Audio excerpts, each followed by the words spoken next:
అంటే ఈ ఈ టాపిక్ విశ్లేషించేటప్పుడు మనకు ఒక స్టాట్యుటరీ వార్నింగ్ ఏంటంటే దీన్ని బట్టి భార్యలందరూ వీళ్ళ సహకారంతో భర్తలు చంపుతున్నారు అనే ఒక రాంగ్ కంక్లూషన్కి రావద్దు.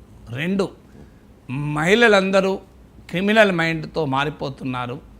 దానివల్ల అసలు భార్యల్ని హింసించి వేధించి చంపేటువంటి భర్తలు కాదు, భర్తలే చంపే వాళ్ళే భార్యలు ఎక్కువ అయ్యారు అని మెజారిటీ అసలు భర్తలే బాధితులు అనే కంక్లూజన్ కూడా రాకూడదు.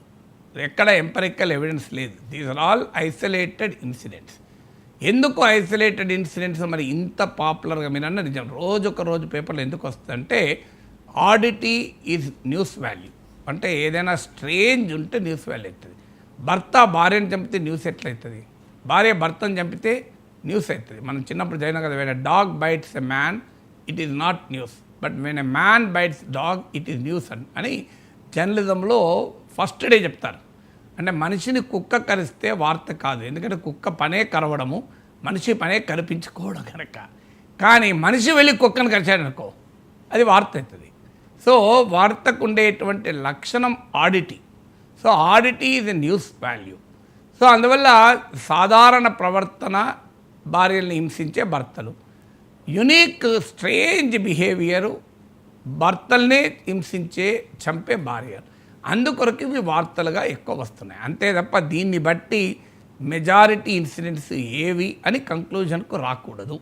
ఎందుకంటే బేస్డ్ ఆన్ రీసెర్చ్ దీనిపైన అంటే ఏదో వేగ్గా మాట్లాడకూడదు అని దీనిపైన రీసెర్చ్ స్టడీస్ ఏంటి అని చూశాను నేను.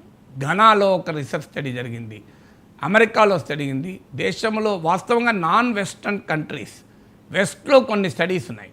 నాన్ వెస్టర్న్ కంట్రీస్లో there is scarcity of literature. అంటే సోషల్ సైన్స్ రీసెర్చ్లో రివ్యూ ఆఫ్ లిటరేచర్ అంటారు. ఒక అంశం పైన మనం ఒక అవగాహన రావడానికి ముందు ఎగ్జిస్టింగ్ స్టడీస్ని సర్వే చేయాలి. నేను ఇప్పుడు మీకు రీసెర్చ్ గేట్ అంటారు, పిహెచ్డి చేసే ప్రతి స్టూడెంట్కు తెలుసు. రీసెర్చ్ గేట్ అనేది it is like A source of research data.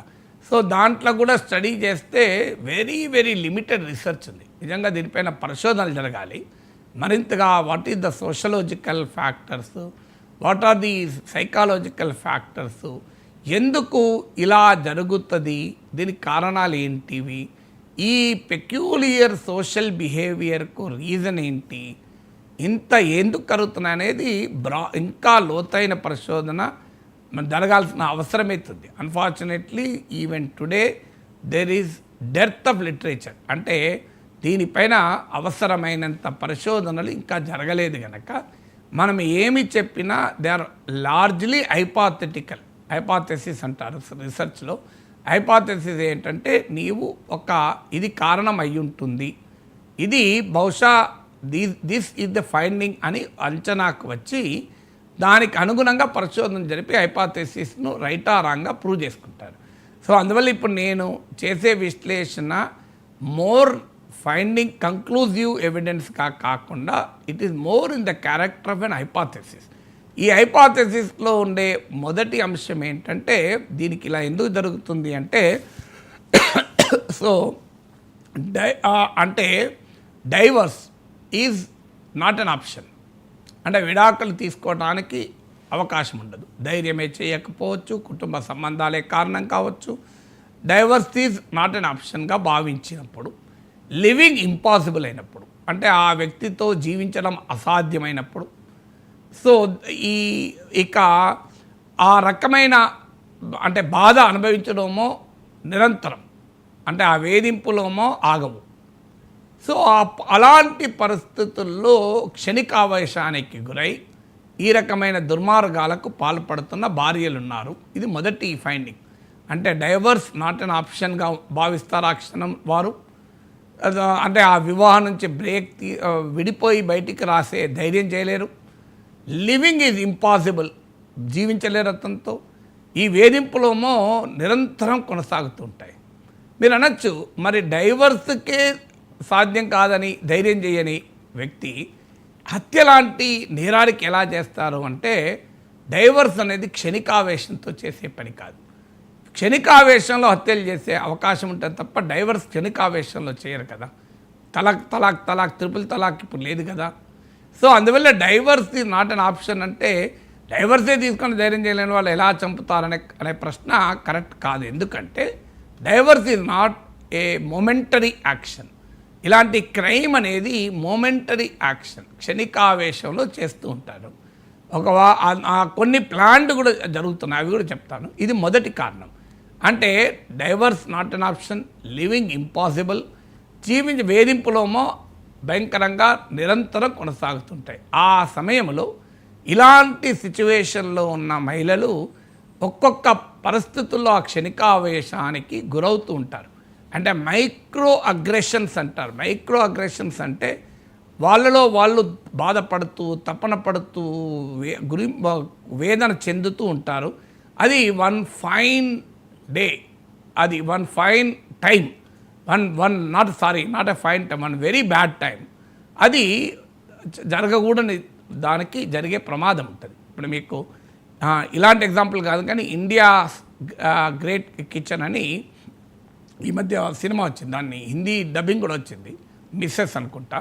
ఆ సినిమాలో ఇదే, అంటే భార్యను ఆ కుటుంబంలో రకరకాలుగా వేధింపు అవమానానికి గురవుతూ ఉంటారు.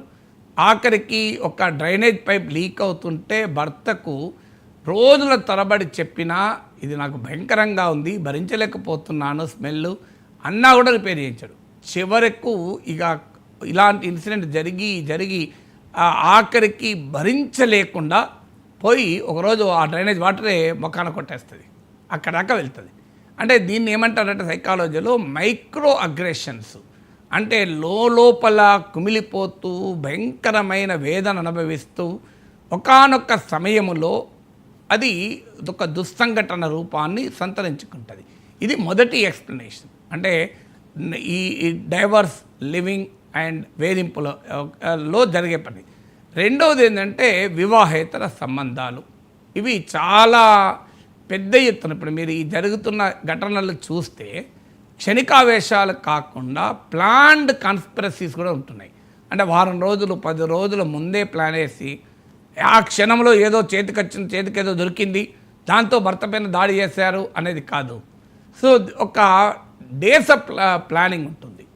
అంటే ఖచ్చితంగా డేస్ ఆఫ్ ప్లానింగే కాదు, అకాంప్లిస్ కూడా ఉంటున్నారు, అంటే సహనిందితులు కూడా ఉంటున్నారు. అంటే ఎక్కువ సందర్భాల్లో ప్రియుతో కలిసి. సో వివాహేతర సంబంధాలు ఒక రెండవ ముఖ్యమైన కారణం. ఇది ఆ వివాహేతర సంబంధాలకు ఎందుకు కారణమవుతున్నాయి? దానికి ఫెయిల్డ్ మ్యారేజ్ కారణమా? సో లేదు, కల్చర్లో సాంస్కృతిక దిగజారుడుతనం కారణమా? వ్యామోహం కారణమా? పూర్వ సంబంధాలు కారణమా? ఇలా రకరకాల కారణాలు ఉన్నాయి వివాహేతర సంబంధాలకు. మ్యారేజ్ అనే ఒక పవిత్రమైన ఇన్స్టిట్యూషన్కు పడుతున్న బీటలకు ఇది ఒక ఇండికేషన్. భారతీయ